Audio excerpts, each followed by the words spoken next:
Ultrahand is by far the most powerful ability in Tears of the Kingdom, allowing for all Zelda players to truly unleash their inner lunatic. Flying machines, traps, and launchers only scratch the surface of what's possible with this thing.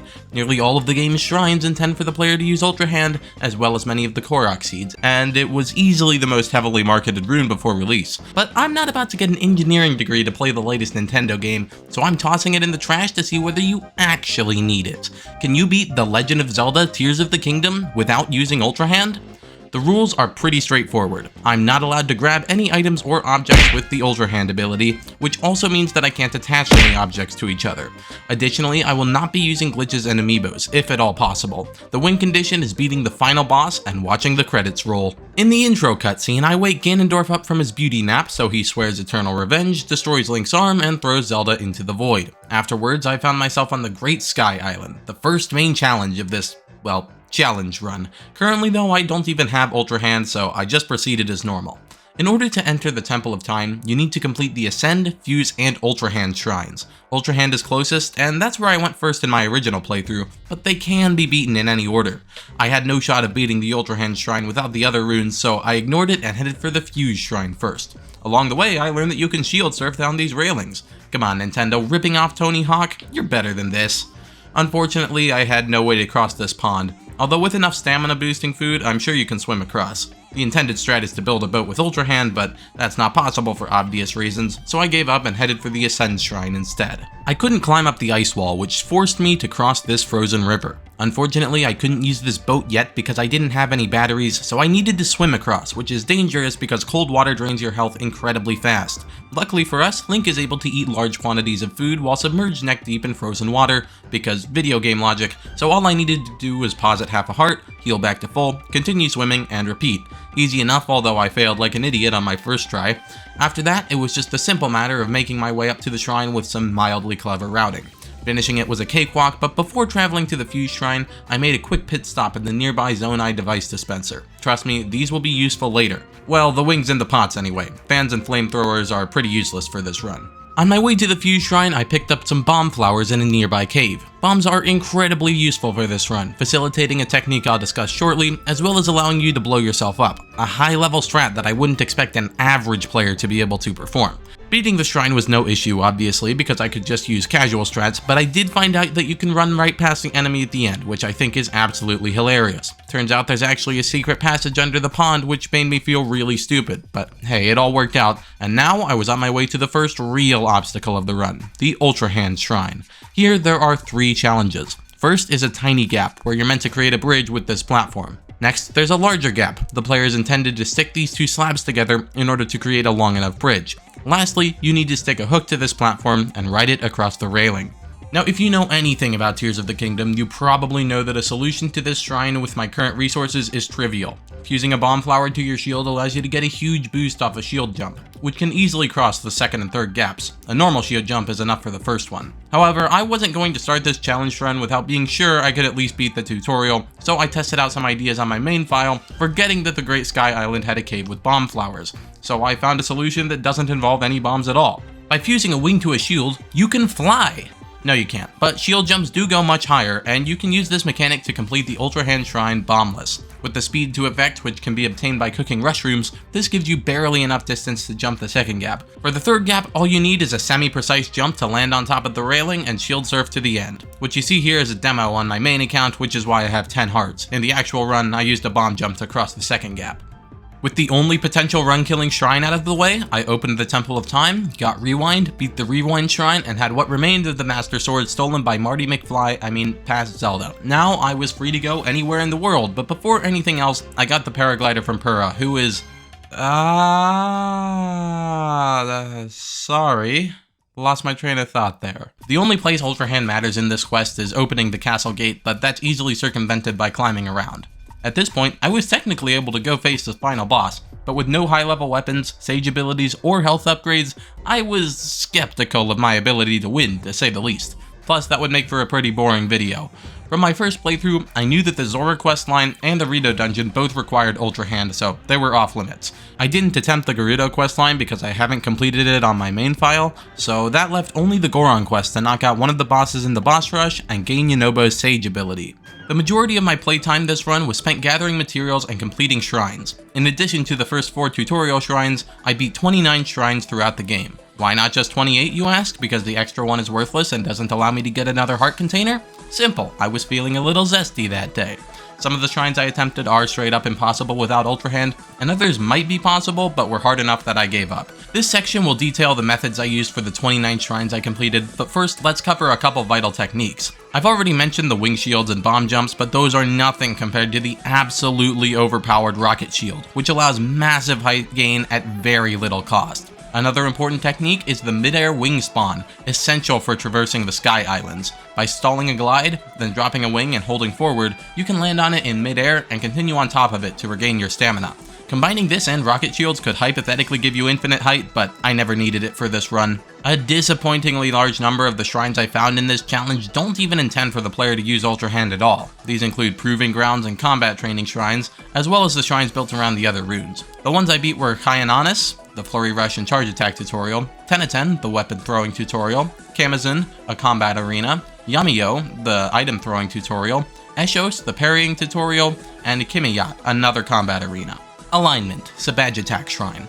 All that's necessary here is using Rewind twice and Ascend once. Seriously, Nintendo? This is all that you could come up with for this concept? Well, it makes this challenge easier, I guess. Backtrack, Sapapa Shrine. Use Ascend to get on top of this platform, then Rewind to light a torch and open the door. Solving the final puzzle is a simple matter of putting the sphere in the upper activator, moving it to the lower one, then using Rewind on it while between the 2 doors. Aid from Above, Sahiro Shrine, is extremely easy by default because it only requires Ascend and basic movement skills. But now I get to talk about the puzzles that the devs actually designed around Ultrahand. Of course, I say designed, but I mean something closer to cobbled together while drunk on Friday's lunch break, because the shrines in Tears of the Kingdom are absolutely the lowest quality portion of the entire game. Of course, there are still 80-something shrines I didn't even attempt in this challenge, and around 60 I haven't played at all. Maybe I've just gotten unlucky and avoided all the cool shrines by accident, so if you want me to attempt the rest of the shrines in a future video, let me know in the comments. A Windy Device Ishadag Shrine. The first wall can be scaled by throwing the fan against the wall such that it lands facing up, allowing you to fly over. I didn't have enough stamina to swim across this water, although that would be possible later in the game. Instead, I got this fan wedged by the wall very skillfully and totally on purpose, allowing me to glide most of the way across the pool and swim the rest of the way. You're meant to attach fans to this platform to push it up, but I just use a bomb shield on this nearby platform to reach the end. Shape Rotation, Giasen Shrine wants you to use Ultrahand to fit objects through gaps in the walls, then use them for elevation. Unfortunately for Nintendo's puzzle designers, there are a whole bunch of other ways to gain height in this game, so all it takes is a wing shield jump and a bomb jump at the end. Raru's Blessing, Josyu Shrine requires you to get a crystal across this gap. Normally, you could manipulate this large crescent platform with Ultrahand, but that's not an option here. Explosives are, however. It only took me 2 attempts with a time bomb to successfully launch the crystal across the gap, and the shrine doesn't have any other puzzles inside. Raru's Blessing, Jinodok Shrine is another crystal puzzle that intends you to manipulate a large platform with Ultrahand to create a walkable path. The gap is significantly wider here though, too wide for a bomb to blast the crystal across. I tried various locations for the crystal and bomb for 20 minutes until I finally had the genius idea of using 2 bombs. And what do you know? That did the trick. Missing Pathways, Sonopan Shrine. Ascend gets you up the first wall, and for some reason I used a rocket shield for the second one, even though I had a spring shield. I was watching this recording back and thinking, why, you idiot, why? But to be fair to my past self, it did work. That is what I pay him for. One more rocket shield ascends the final wall and reaches the end. A spinning device, Sasuyai Shrine. I used a bomb shield to cross this spinning obstacle, Rewind to keep this door open, which I'm pretty sure is the intended strategy anyway, and a rocket shield to cross the final gap, although I suspect a wing shield would work too. A bouncy device, Morok Shrine, introduces the spring, which can be fused to a shield for a bomb jump equivalent. I used the intended strat for the first 2 walls, and 2 rocket shields to scale the final wall. Deep Force, Jonsao Shrine. I honestly don't know what the intended solution to these puzzles are, because I just used 2 rocket shields. Easy enough. The Way Up, Saruta Bomak Shrine. A single rocket shield is enough to cheese every puzzle here simultaneously, so, in conclusion, hire better shrine designers, Nintendo. Built for rails, Giakum Shrine. I shield surfed across the first rail, then used a rocket shield to skip the next 2 puzzles and reach the end. Wheeled Wonders, Marakaguk Shrine. I used a shield spring to cross this first gap, then rode across the second on this pre-built device. A rocket shield allowed me to skip sticking these vehicles together, and all that's left after that is the tedious task of manually throwing metal balls onto the pressure plate. A controlling device sits some shrine.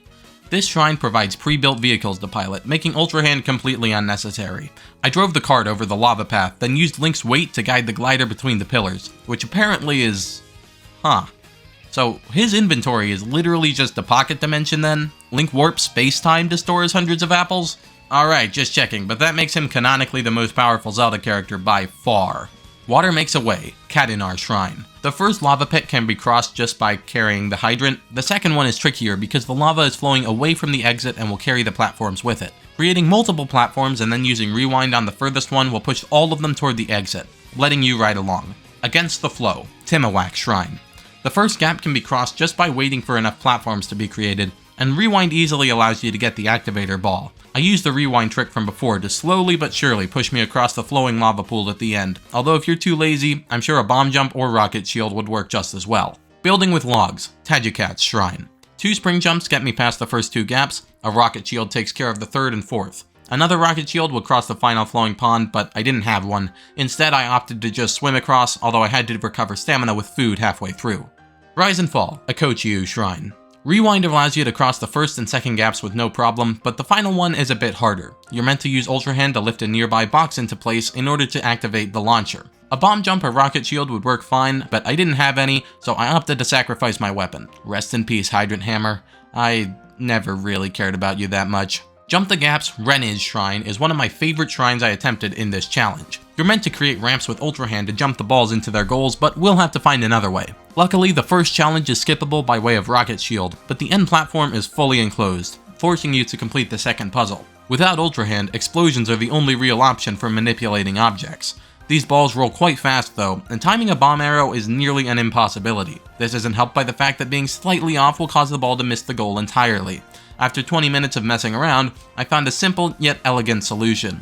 A perfectly dropped bomb flower in the center of the ball's path will launch it straight forward into the goal, allowing you to complete the shrine. Hidden Metal, Tarakamik Shrine, is all about using Ultrahand to manipulate electric objects. However, a couple of bomb jumps will get you to the end of the level, where we're supposed to complete an electricity chain to power the door and make it open. Luckily, the game doesn't actually care where the power comes from, so I just shot it with an electric arrow. A sliding device, Mayatat Shrine.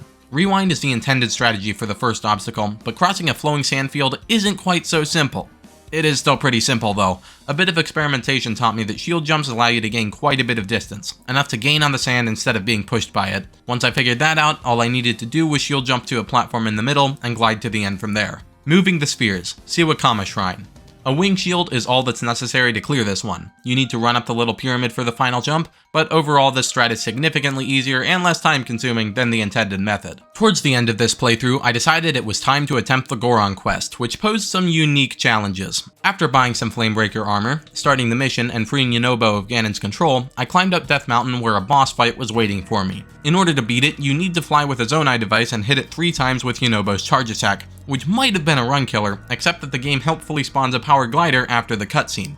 Unfortunately, it's stuck, but if you've watched this far, you know that's nothing a little explosion, a fiery blast, a bit of incendiary detonation isn't able to fix. Yeah, it took me a couple tries to properly unstick it and take off, but once I did, the fight proceeded as normal, that is to say, extremely easily. After jumping into Death Mountain, blowing myself up like an idiot, sage scumming to get my ferry back, and heading to the Fire Temple, it was time to activate the 5 gongs and open the door. I ascended to the first one, and Yunobo teleported to me, which is an incredibly useful ability. I wish he gave me that one instead. I flew over to the second gong with a rocket shield, ignoring the minecarts entirely. I can't use Ultrahand to put them on the tracks, so they don't really matter. A precise charge attack destroys the rock blocking the door, allowing me to hit gong number 2. I used a hydrant to cross the lava before gong 3, then climbed and ascended up the outside wall, where you're meant to use Ultrahand to shift a ramp to have Yunobo jump off and hit the 4th gong. A precise shot which was totally pure skill can work on the existing ramp though.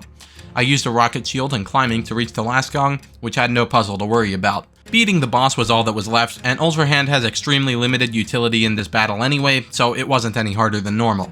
With that, I gained access to Yunobo's Sage ability and removed 1 boss from the endgame, both of which are quite valuable. At this point, I was as ready as I was ever going to be. I cashed in my Sundalliance for maximum Gloom healing, killed the Silver Lionel, Moblin, and Bokoblin in the enemy gauntlet to Gloom's approach, and began the final boss rush. Honestly, there's not a whole lot to say here. I'd already beaten all of them in my original playthrough, so while I didn't play the best, my weapons were overpowered enough to carry me through, and Yunobo was a pretty big help distracting enemies as well. The elemental items I was carrying were a very big help, and without all the time I spent exploring and picking up items, I'm not sure I would have been able to win. I've left all that out of the video though, because you don't really need to see me pick up 100 apples outside of Sonopan's Shrine.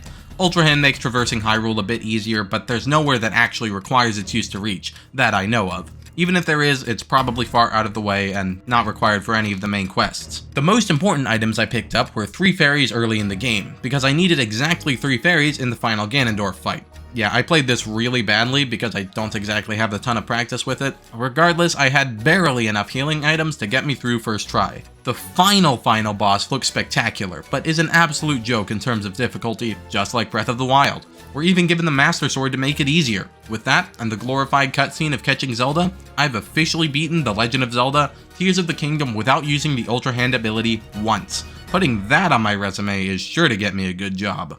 17 hours of footage later, that's it. Now that it's over, I'm honestly a little disappointed. When I started out, I thought this would be difficult, if not impossible, but it turned out that the tutorial area was the most challenging part of the entire run. For a further challenge, I could try to beat every shrine without Ultrahand, or cut myself off from other runes. It might be possible to beat the game with only Fuse. Beating the game without Fuse sounds even harder than without Ultrahand, but still potentially possible. Let me know if any of these is something you'd like to see, and of course tell me all about the interesting strategies and quicker methods that I completely missed. Anyway, I hope you enjoyed the video and have a fantastic day. Peace!